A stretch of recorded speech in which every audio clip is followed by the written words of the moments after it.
तर अंगणवाडी भरतीची जाहिरात निघालेली आहे. तर या भरतीची संपूर्ण माहिती आपण या व्हिडिओमध्ये पाहणार आहोत. तर हा व्हिडिओ तुम्ही शेवटपर्यंत पहा. तर इथे बघू शकता, एकात्मिक बालविकास सेवा योजना, बालविकास प्रकल्प अधिकारी नागरी, जिल्हा लातूर. तर या कार्यक्षेत्रांतर्गत खालील नमूद मदतनीस पदांसाठी ही भरतीची जाहिरात निघाली आहे आणि त्यासाठी इथं पात्र उमेदवारांकडून अर्ज मागवण्यात आलेले आहेत. तर इथं नागरी प्रकल्प कार्यक्षेत्रातील शहराचे नाव दिलेले आहे, तसेच रिक्त पदांची संख्या दिलेली आहे आणि अंगणवाडी क्रमांक इथं दिलेला आहे. तर निलंगसाठी इथे एक जागा आहे, देवणीसाठी एक आहे, जळकोटसाठी एक आहे, अहमदपूरसाठी एक आहे, अनंतपाळसाठी एक आहे, रेणापूरसाठी इथे एक जागा आहे. आणि या पदांसाठी जी तुम्हाला शैक्षणिक पात्रता आहे, तर तुम्हाला इथं 12वी उत्तीर्ण लागणार आहे आणि त्याबाबतची तुम्हाला इथं प्रमाणपत्र लागेल. तसेच या पदांसाठी वास्तव्याची अट राहणार आहे. तर महिला उमेदवार संबंधित नगर परिषद क्षेत्र, तर यामध्ये निलंग, देवणी, जळकोट, अहमदपूर, रेणापूर आणि शिरूर, अनंतपाळ या नागरी क्षेत्रातील रहिवासी असणे इथं आवश्यक आहे आणि त्याबाबतचा तुम्हाला इथं पुरावा लागणार आहे. तसेच या पदांसाठी जी वयोमर्यादा आहे, तर ती 18 ते 35 वर्षापर्यंत आहे आणि विधवा उमेदवारांसाठी इथं 40 वर्षापर्यंत आहे.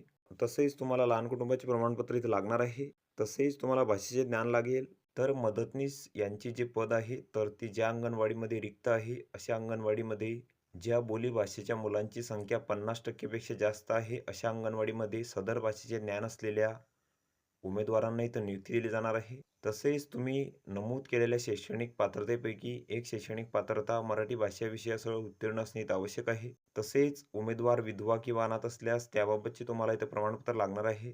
तसेच तुम्हाला जातीचे प्रमाणपत्र लागेल आणि जर तुम्हाला अनुभव असेल कामाचा 2 वर्षाचा, तर त्याबाबतचे तुम्हाला इथं प्रमाणपत्र लागणार आहे. तसेच अर्जासोबत तुम्हाला जी कागदपत्रे आहे, तर यामध्ये जातीचे प्रमाणपत्र, 12वीचे प्रमाणपत्र, तसेच पदवी, पदव्युत्तर पदवी, इतर शैक्षणिक पात्रता असल्याचे प्रमाणपत्र, तसेच अनुभव असल्याचे प्रमाणपत्र.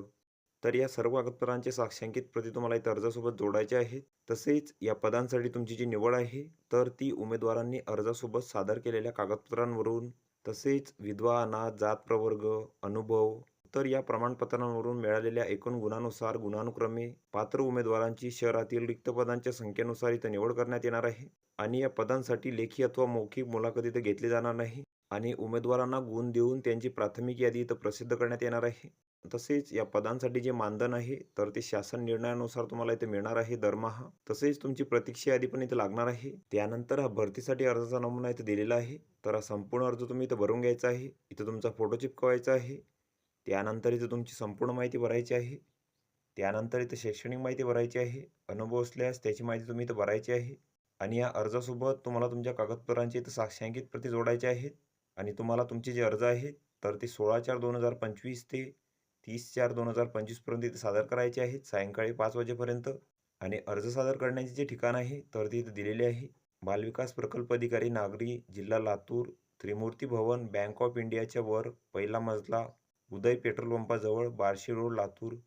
तर या ठिकाणी तुम्हाला तुमचे जे अर्ज आहेत, तर ते इथे सादर करायचे आहेत. तर ही संपूर्ण माहिती तुम्ही इथं बघून घ्यायची आहे. या PDF ची लिंक तुम्हाला डिस्क्रिप्शनमध्ये मिळून जाईल. तुम्ही तिथून ती डाउनलोड करू शकता आणि संपूर्ण माहिती इथं बघू शकता. तर व्हिडिओ कसा वाटला मित्रांनो? व्हिडिओ आवडल्यास लाईक करा, शेअर करा आणि आमच्या चॅनलला सबस्क्राईब करा. म्हणजे येणारे व्हिडिओ तुम्हाला सर्वात आधी पाहायला मिळतील. चला तर भेटूया पुढच्या व्हिडिओमध्ये.